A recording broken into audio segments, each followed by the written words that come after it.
गुरु माता राजेश्वरी की पुण्य जयंती पर नई दिल्ली हंसलोक आश्रम में आयोजित 2 दिवसीय जन कल्याण सत्संग समारोह का आयोजन किया गया।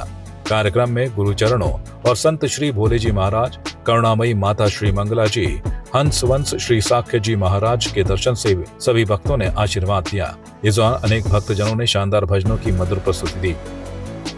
ओम मंगलम ओंकार मंगलम, ओम मंगलम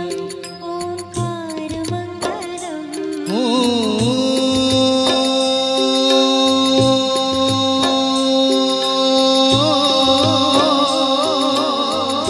शिव मंगलम, शिव नाम मंगलम, शिव नाम मंगलम। आपको बता दें कि जन कल्याण सत्संग समारोह में चमोली जनपद के नीतीमाणा घाटी की भोटिया जनजाति महिलाओं ने परंपरागत वेशभूषा में शानदार नृत्य की प्रस्तुति दी, जो कार्यक्रम में मुख्य आकर्षण का केंद्र रही। इस परंपरागत नृत्य पर पंडाल में मौजूद हजारों भक्त मंत्रमुग्ध हो गए।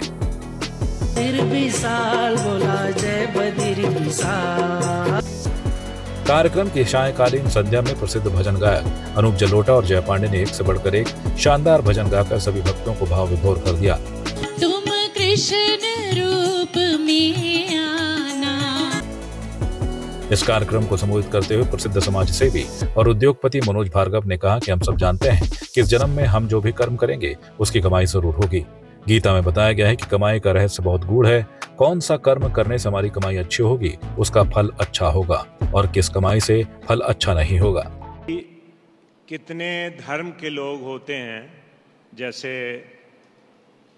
कुछ हिंदू हैं, कुछ मुसलमान हैं, कुछ सिख हैं, ईसाई हैं या नास्तिक हैं। नास्तिक भी एक धर्म है, लेकिन सब ये जानते हैं कि इस जन्म में जो करेंगे उसका फल जरूर होगा।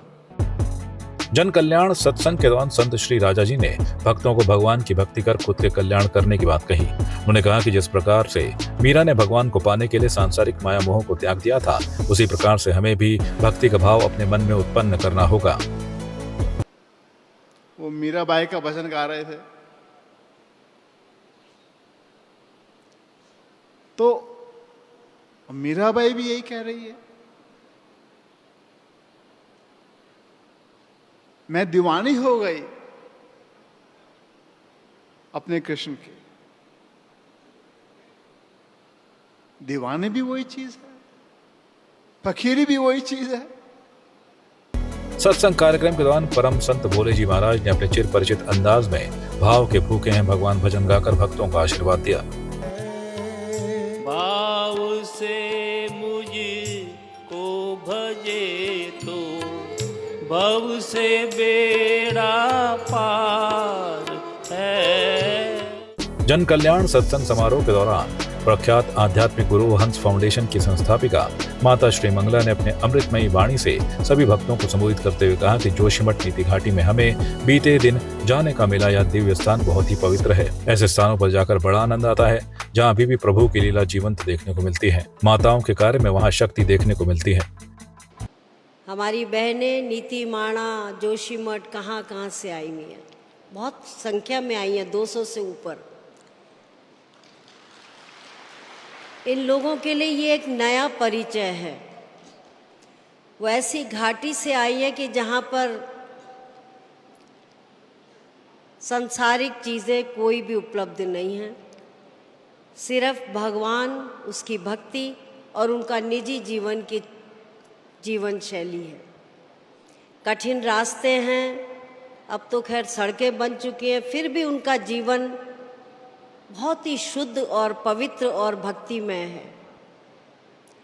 अभी पिछले कुछ दिनों से हमें मौका मिला जोशीमठ में जाने का। मेरे साथ में हमारी सीडीएस की वाइफ श्रीमती अनुपमा, शायद वो अभी चली गई हैं, थी 2 दिन से यहाँ, वो भी गई, और मैंने वहाँ का जीवन देखा तो वो अपने भगवान की धुन में ही मस्त हैं। समारोह में गुरु दर्शनों के बाद देश विदेश से पहुंचे सभी भक्तों ने दिन का भोजन प्रसाद ग्रहण किया। इस दौरान देश के अनेक राज्यों से आए भक्तों ने अपने अपने प्रदेश की सांस्कृतिक झलक दिखाकर सभी लोगों को मंत्रमुग्ध कर दिया। जन कल्याण सत्संग के दौरान 3000 से अधिक भक्तों को निःशुल्क चिकित्सा परामर्श और दवाइयां वितरित की गई। इस दौरान देश विदेश से पहुंचे अनेक महात्मा, संत, गायक, कलाकार और लाखों की संख्या में भक्तजन मौजूद रहे।